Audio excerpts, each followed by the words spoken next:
जय माता दी दोस्तों, वर्ल्ड बेस्ट मैजिक में आपका हार्दिक स्वागत है।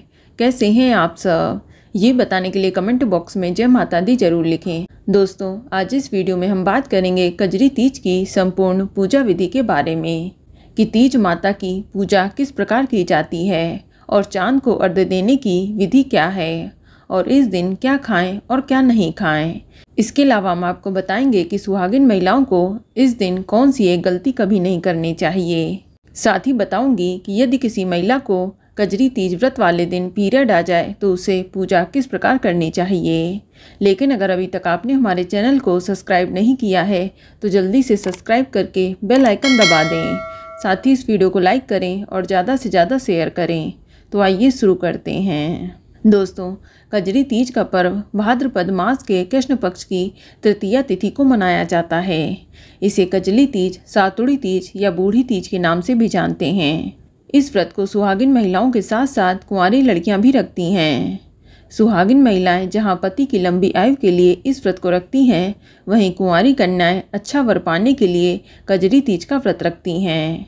कजरी तीज का व्रत सुहागिन महिलाओं के जीवन में सुख शांति लाता है।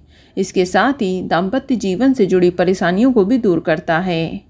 इस दिन विधि पूर्वक पूजा करने से सभी मनोकामनाएं पूरी होती हैं। दोस्तों, इस दिन भगवान शिव और माता पार्वती जी की पूजा की जाती है और साथ ही इस दिन सत्तू बनाया जाता है और नीमड़ी माता की पूजा की जाती है। तो चलिए सबसे पहले हम जान लेते हैं कि कजरी तीज के दिन सुहागिन महिलाओं को कौन सी गलती नहीं करनी चाहिए, इस दिन क्या करना चाहिए और क्या नहीं करना चाहिए। तो आपको बता दें कि कजरी तीज का व्रत निर्जला रखा जाता है, अर्थात इस व्रत में अन्न और जल बिल्कुल भी ग्रहण ना करें। लेकिन जो महिलाएं गर्भवती हैं वह इस व्रत को फलाहार करके कर सकती हैं। आप सुबह की पूजा करने के बाद फलाहार ग्रहण कर लें। इस दिन नीमड़ी माता की पूजा में श्रृंगार की सभी वस्तुएं अर्पित करनी चाहिए। दोस्तों, कजरी तीज के व्रत में करवा चौथ की तरह ही चंद्रमा को अर्घ्य दिया जाता है और उसी के बाद ही व्रत खोला जाता है। लेकिन किसी कारणवश अगर चंद्रमा दिखाई ना दे तो चंद्रमा निकलने का समय टालकर लगभग रात के 11:30 बजे आसमान की ओर देखकर अर्घ्य देकर आप व्रत खोल लें। आपको बता दें कि कजरी तीज के व्रत में गायों की पूजा की जाती है। इस दिन गाय को आटे की 7 लोइयों पर घी और गुड़ रखकर खिलाया जाता है। आपको बता दें कि इस दिन सास को बायना देकर उनके पैर छूकर उनका आशीर्वाद जरूर लें। इसके अलावा सास या किसी विवाहित महिला को श्रृंगार की चीज़ें उपहार में दें, यानी दान करें। हो सके तो कजरी तीज के दिन पति के हाथों से ही पानी पीकर व्रत को खोलना चाहिए। आपको बता दें कि कजरी तीज के एक दिन पहले महिलाओं को सिर धोकर हाथ और पैरों में मेहंदी लगा लेनी चाहिए और पूजा के समय अच्छे से 16 श्रृंगार करके सुंदर और स्वच्छ वस्त्र धारण करने चाहिए। ध्यान रहे कि इस दिन महिलाओं को लाल, पीली या फिर हरे रंग की साड़ी पहननी चाहिए। इस दिन पैरों में आलता और महावर जरूर लगाएं। बस ध्यान रखें कि महिलाओं को गलती से भी इस दिन काली या सफ़ेद रंग की साड़ी नहीं पहननी चाहिए। एक और ज़रूरी बात बताना चाहूँगी कि कजरी तीज के व्रत में भी करवा चौथ की तरह सरगी खा सकते हैं। आप सुबह सूर्योदय होने से पहले उठकर सरगी खा सकते हैं। इसमें सुबह मिठाई, फल आदि का नाश्ता किया जा सकता है। ध्यान रहे कि इसमें प्याज लहसुन से बना खाना ना खाएं। दोस्तों, व्रत वाले दिन घर में मांस मदिरा का सेवन नहीं होना चाहिए और व्रत रखने वाली महिलाओं को इस दिन क्रोध नहीं करना चाहिए। किसी की बुराई, चुगली आदि नहीं करनी चाहिए। किसी का अपमान ना करें, झूठ ना बोलें। इसके अलावा इस दिन किसी अन्य सुहागिन महिला का अपमान भी ना करें। घर में लड़ाई झगड़ा क्लेश आदि ना करें और इस दिन अपने पति को किसी भी प्रकार का दुख ना दें। उनसे झगड़ा ना करें, उनका सम्मान करें, क्योंकि ये व्रत पति के लिए ही किया जाता है। दोस्तों, कजरी तीज के दिन घर में जौ, गेहूँ, चने और चावल और सत्तू में घी और मेवे मिलाकर तरह तरह के पकवान बनाए जाते हैं और इन्हीं का भोग भी लगाया जाता है। आपको बता दें कि सातुड़ी तीज पर 1.25 किलो या 1.25 पाव के सत्तू तैयार करने चाहिए। बस ध्यान रखें कि सत्तू अच्छी तिथि या वार को देखकर बनाना चाहिए।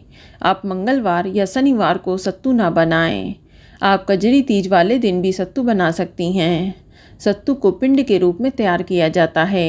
फिर उस पर सूखे मेवे, इलायची और चांदी का वर्क लगाकर सुंदर सा तैयार किया जाता है और पूजा के लिए एक छोटा सा लड्डू भी बनाया जाता है और कलपने के लिए 1.25 पाव या मोटा लड्डू बनाना चाहिए।